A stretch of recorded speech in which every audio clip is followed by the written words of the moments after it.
दोस्तों, साल 1984 में हुए ऑपरेशन ब्लू स्टार के तहत जब खालिस्तान मोर्चे के लीडर जरनैल सिंह भिंडरावाले का अंत किया गया तो सबको यही लगने लगा कि खालिस्तान मोर्चा अब समाप्त हो चुका है और अब कोई इसका लीडर नहीं बन पाएगा, क्योंकि सबको सरकार से डर लगने लगा था।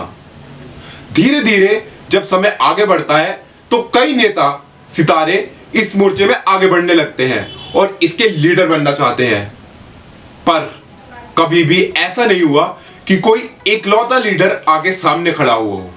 26 जनवरी को हुए लाल किले पर एक बहुत ही घटिया हरकत की वजह से किसान मोर्चे और खालिस्तानी आंदोलन को साथ जोड़ा गया, जिसके तहत लाल किले पर खालिस्तान का झंडा भी फहराया गया। यह बहुत ही शर्मनाक घटना हुई थी।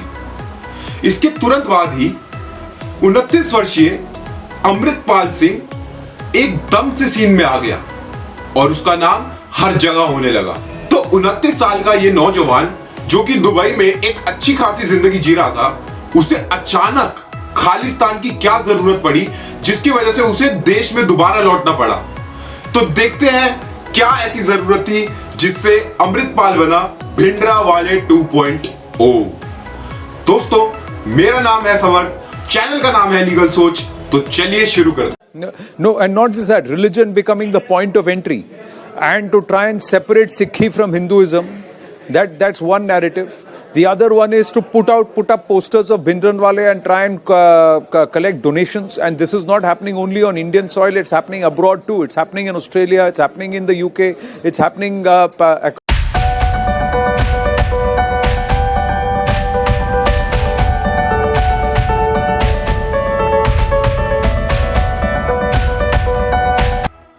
दोस्तों, कल्पना कीजिए कि आपके सामने एक छोटा बच्चा है जो कि बार बार समझाने के बाद भी एक ही गलती करता है, आग में हाथ डालता रहता है और अपना हाथ जलाता रहता है।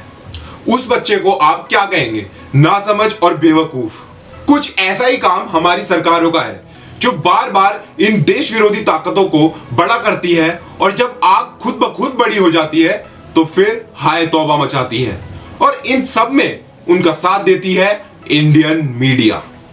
दोस्तों, साल 2022 जब अमृतपाल सिंह पंजाब में अपना नाम खड़ा कर रहा था और उसका अस्तित्व बड़ा होता जा रहा था, तब पंजाब सरकार और पंजाब मीडिया ने उसे पूरा प्रोत्साहन दिया, हर जगह से उसे फुल सपोर्ट दिया ताकि उसका नाम पूरे पंजाब में और खालिस्तान के मोर्चे में अव्वल नंबर पर रहे। इस सब को कहते हैं अप्रेजल, यानी कि अप्रेजिंग अमृतपाल। जैसे कि आम नौकरियों में भी जब आप कोई अच्छा काम करते हैं तो आपका बॉस आपको अप्रेजल देता है, वैसे ही सरकार का काम करने पे सरकार देती है आपको मीडिया अप्रेजल।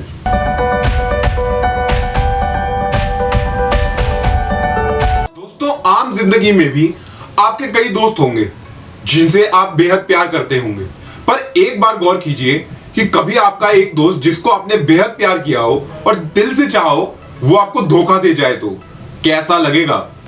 ऐसा ही कुछ हाल हुआ है हमारी इंडियन मीडिया के साथ।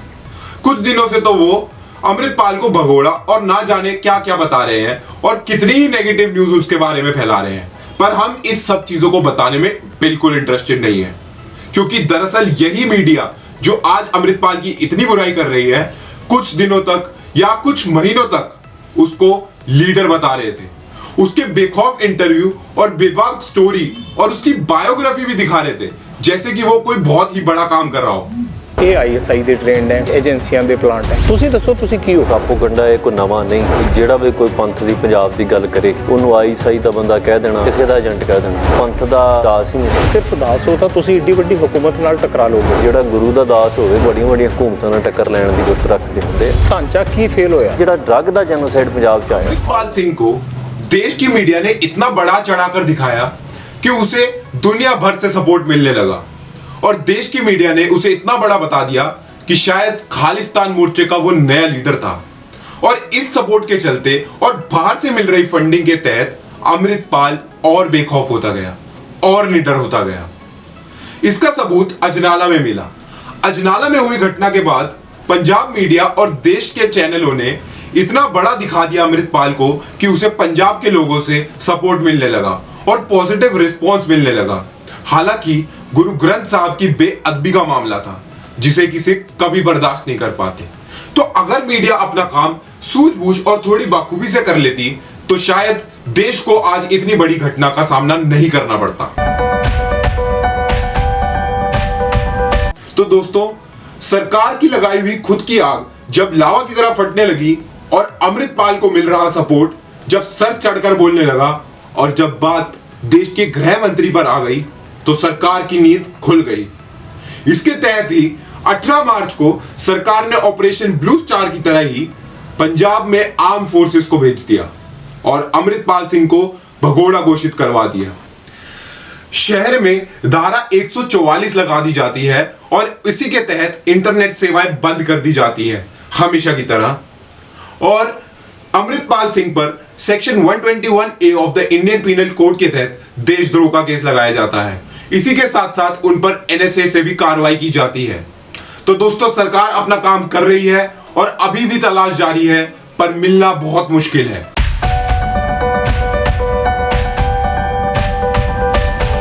दोस्तों, दिल्ली में अगर आपको कोई पुलिस वाला पकड़ लेता है या आपकी किसी से लड़ाई हो जाती है तो अक्सर आपने लोगों को यह कहते हुए जरूर सुना होगा, जानते हो मेरा बाप कौन है? या फिर मेरे पीछे किसका सपोर्ट है। तो ऐसा ही कुछ हुआ अमृतपाल सिंह के साथ, जो कि बाहर की मीडिया और देश के अंदर की मीडिया के साथ साथ बाहर से मिल रही फंडिंग के बलबूते बहुत बड़ा होता गया और उसके पीछे बहुत लोगों का सपोर्ट था। यही नहीं, इसके साथ साथ उसे पंजाब की कई नामचीन हस्तियों का सपोर्ट मिला, जिसने खुले मंच से अमृतपाल सिंह को निर्दोष और बहुत ही निडर बंदा बताया। अमृतपाल सिंह हमेशा ही हथियारों और गन्स कल्चर को प्रमोट करने के लिए जाना जाता है। उसके तहत अपनी सुरक्षा के लिए हथियार चलाना कोई बुरी बात नहीं है और गुरु महाराजों ने भी इस सब का इस्तेमाल किया है। इसी के चलते अमृतपाल सिंह को पंजाब के कई नेताओं का और युवाओं का सपोर्ट मिलने लगा और इसका बहुत तगड़ा एग्जाम्पल हमें तब देखने को मिला जब अजनाला में एक देशद्रोही को छुड़ाने के लिए पूरी पंजाब की जनता इकट्ठी हो गई।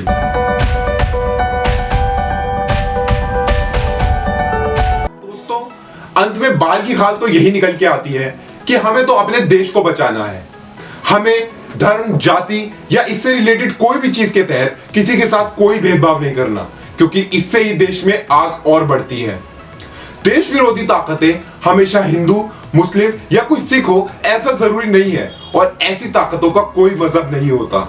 इसलिए हमें इससे रिलेटेड किसी के साथ कभी भी ऐसा व्यवहार नहीं करना चाहिए और ना ही किसी कौम को इस नजरिए से देखना चाहिए, क्योंकि हमें तो सबको साथ लेकर चलना है और सबके साथ ही चलना है। इसी से देश आगे बढ़ेगा और कभी भी किसी धर्म ने आपस में वैर रखना नहीं सिखाया गया। तो इसी बात को ध्यान में रखते हुए लीगल सोच ने भी अपनी एक बात कही है, ना अखबारों से ना हथियारों से देश चलेगा, सिर्फ अच्छे विचारों से।